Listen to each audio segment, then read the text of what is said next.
Hello beautiful people, this is Tanya. Today I am canning evaporated milk, or turning regular milk into evaporated milk. And just so you know, this is not an approved method by the USDA something or another, or the canning something or other. This is not approved, okay? So I'm doing it. I'm not telling you to do it. I'm just telling you this is what I'm doing, okay? And I did another video in the past where I did it. I am using Homestead Heart's method of canning milk because I find her method to be more to my liking. There are other videos out there that show you how to can milk as well. You look at those and you decide what works best for you. But for me, I think this is the best method for me and the safest method, okay?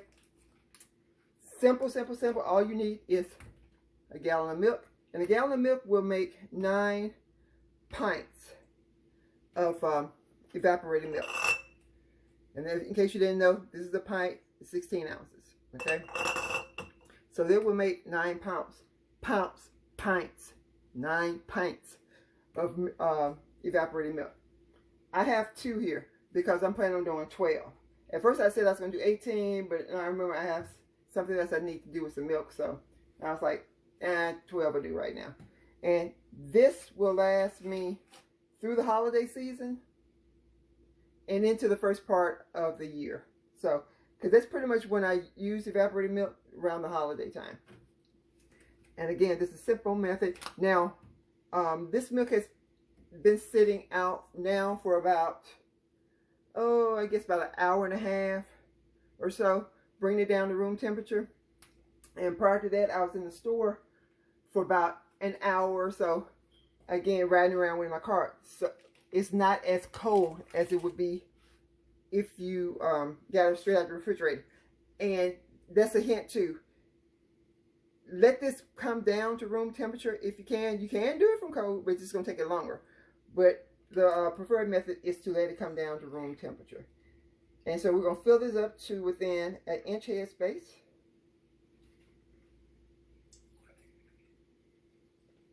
Like I said, simple. Nothing to this. Excuse my arm.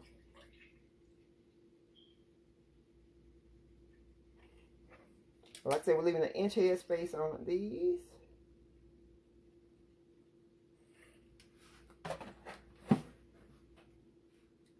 I'm trying. I'm not a lefty. See, I'm making a mess. Not a lefty.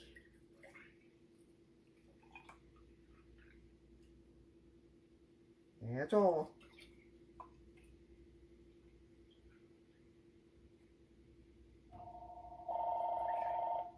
Excuse the phone, y'all.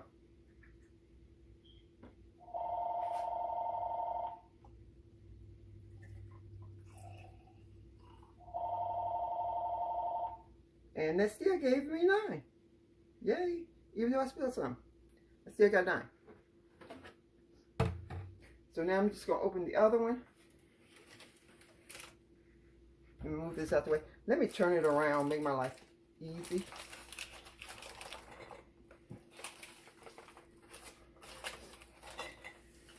And I washed the jars and put them in this so they will make my life easy, I thought. Best laid plans, right? Often go awry. Or will often go awry.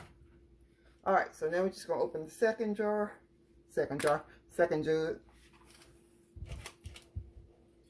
And I'm still making a mess. I guess I just can't pour. Maybe that's the problem. Maybe that's the issue.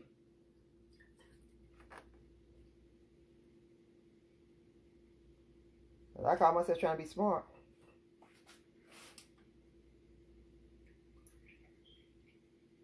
So I won't do it this way again. Alright. And this leaves me enough milk to do with it, whatever I want to do with it. Because I do have something else I'm planning on doing with the rest of this milk. So let me put this in the fridge.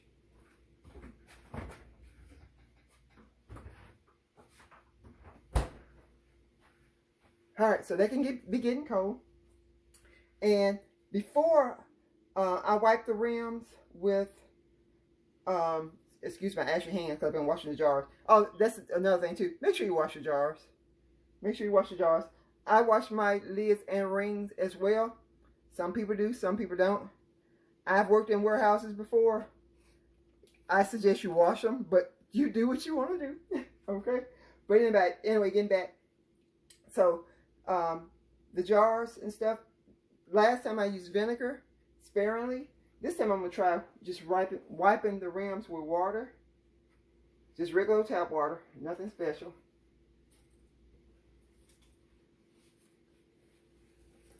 Because I had to be super careful with the vinegar. I didn't want it to get in there and cause my milk to sour. So, and like I said, you wash the jars with water, so wiping the rims off with water be fine. But you do want to wipe your rims off because as you saw, I made a mess. So I'm just going to clean these rims.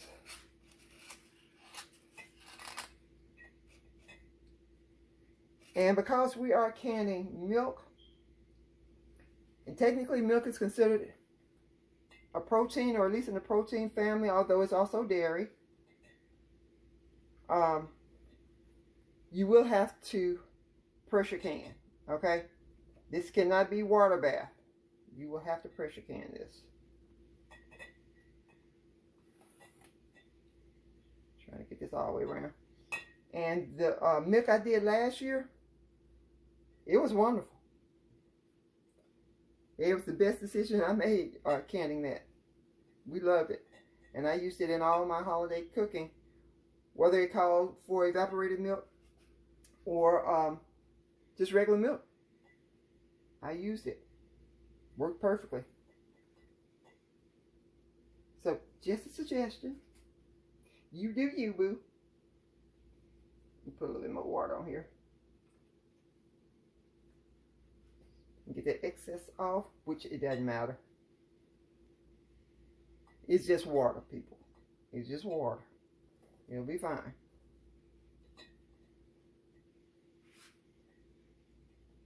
And again, this is not an approved method,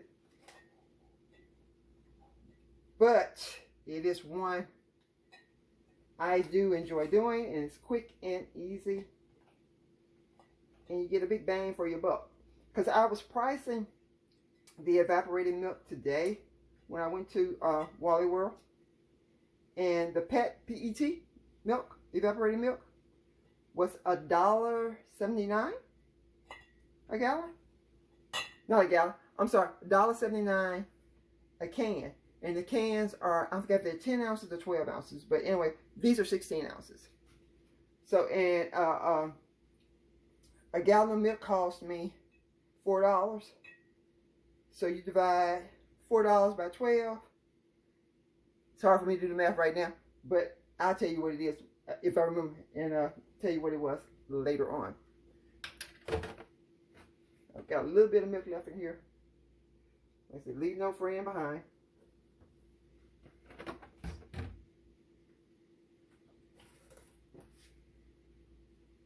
And I wiped off all my surfaces and stuff, so don't come at me. Everything's clean before I even start. I make sure everything's clean, including my hands, before I even start canning. Alright, so then we got that done. Only thing left now is to put our lids. Make sure you don't have two, because sometimes they'll stick together.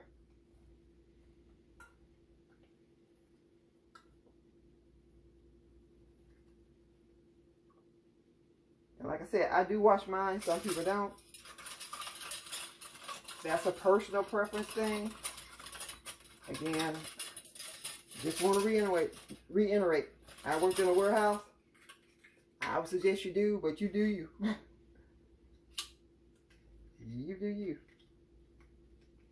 Because I know what goes on in the warehouse. And I wasn't picking orders or anything like that. I actually worked for customer service and we had to go through the warehouse. So I did see a lot of stuff. Let me do right here so you can see it. And we just put the tops on fingertip tight. You don't want to over tighten it, but you also want it to be on there tight enough that you don't get any siphoning, which you can still get siphoning. I'm just saying. Most of the time, I do get a little siphoning. It's no big deal. Whoops! I almost lost. Let me wash this again because I dropped it.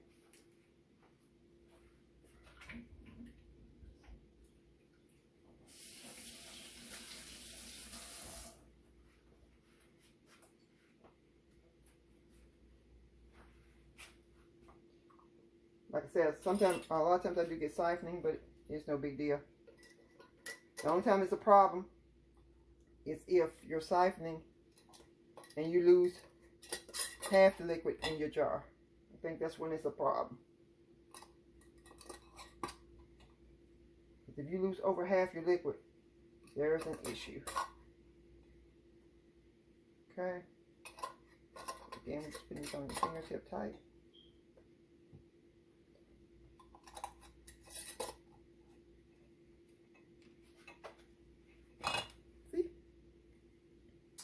And like I said, I had this is 12 jars. I'm gonna have to find my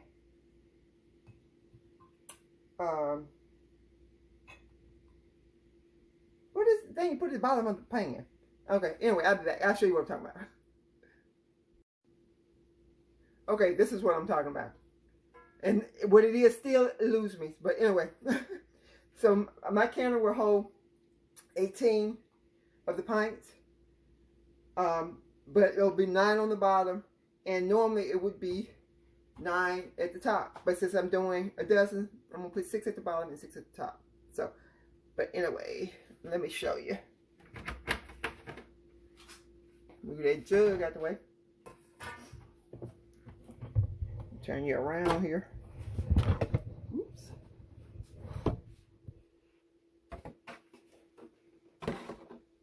Can you see? I don't know, you're lopsided. That didn't help. I think that's better. Anyway, so I already have one down in here, and I have a ring, not a ring, one of these at the bottom. Again, my mind, I'm having a senior moment, I can't think of what it is. Anyway, so I'm gonna put 6 of my jars in the bottom. Oh, and also my canner calls for 3 quarts of water, but you do whatever your canner tells you to do. And this is a Presto 23.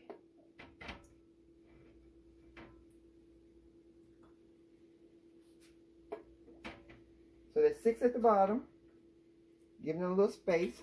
You don't have, normally I wouldn't give it enough space, but since I'm putting it on the top, I'm just trying to evenly displace everything. Yeah, that's what I'm trying to say.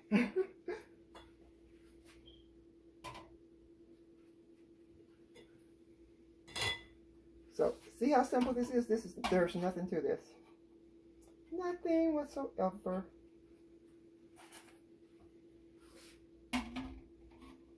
I used to be so intimidated by canning. Well, Sandra and I both were. And then we started watching videos. It was like, there's nothing to this. There really is nothing to it. Oh, let me show you the jar. See how white the milk is?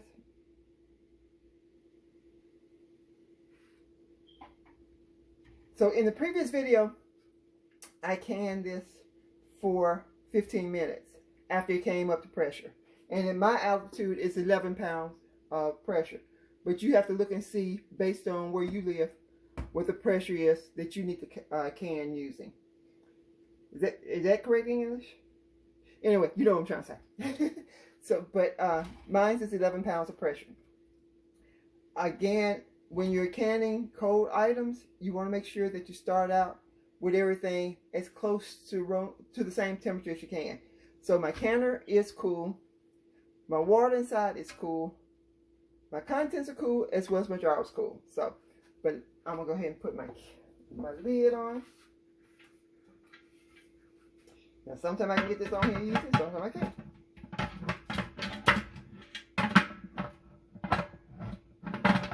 And I don't know why I struggle so. But I gotta do is line that thing up. There we go. But the struggle be real, people. The struggle be real. So now I'm going to turn the eye on high and let it come up. Yeah, and let it come up to where it starts building up pressure. Once the pressure builds up in here, then instead of 15 minutes this time, I'm going to try probably 30 minutes to see if it gives me a more rich milk, more richer milk, if that makes sense. The 15 minutes, which is what Homestead Heart said to do, yielded great produce. But I know she was experimenting with increasing her time. And I didn't see a video, I don't know if she ever put one out or not, where she had actually increased the time to, I'm not sure if she was doing 20 minutes or 30. I can't remember now. But anyway, but I'm going to increase it to at least, I'm saying 30, but we'll see. We'll see. I'm going to go back and look at the video while this is doing this, and in the interim, I will come back and tell you how long I actually did it. All right? So I will see you once this is finished processing. Okay, so I'm back, and I did process this for 30 minutes. And I did have some siphoning. I'm not sure which one it was because they're all still pretty full. So I'm not sure which one was siphoning, but it looks like one of the ones at the top might siphon down on these at the bottom. But it's fine. It'll be fine. So now I'm just waiting on them to seal. Looks like some of them are sealed already, but that one hadn't. It's about half and half, I guess. Half is sealed and half have not.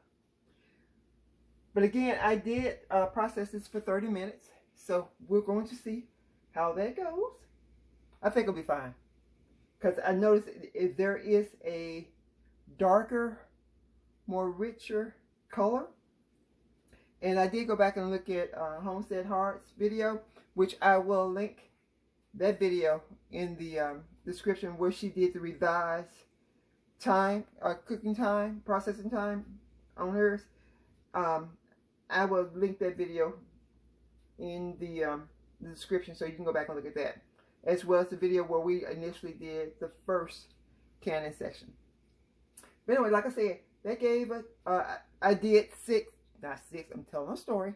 I did 12 16 ounce or pint size jars of evaporated milk. So now I'm set for at least this holiday season and probably into the first part of the year.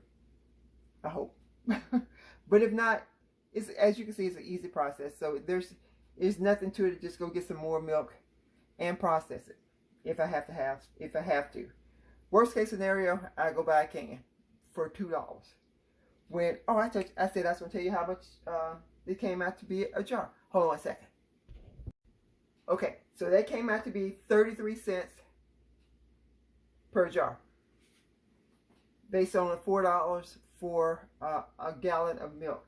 Now, of course, I use about 1.5 gallons, but well, let's do it right. Let's do it right. But even at 33, even if you do that, worst case scenario is 66 cents. 66 cents a jar, as opposed to $1, whatever. Like I said, last year I know the Great Value evaporated milk, I think, was 79 cents for I want to say it's a 12 ounce can. Don't hold me to that. I think it was 79 cents. Even if it was 79 cents, and that's my timer going off. Even if it was 79 cents for a 12 ounce, this is 66 cents for a 16 ounce. So I'm still doing better. All right, so thanks for watching. Again, I will link those videos in the description. We'll see you on the next video. And y'all have a great day. And don't forget to leave a legacy. Bye.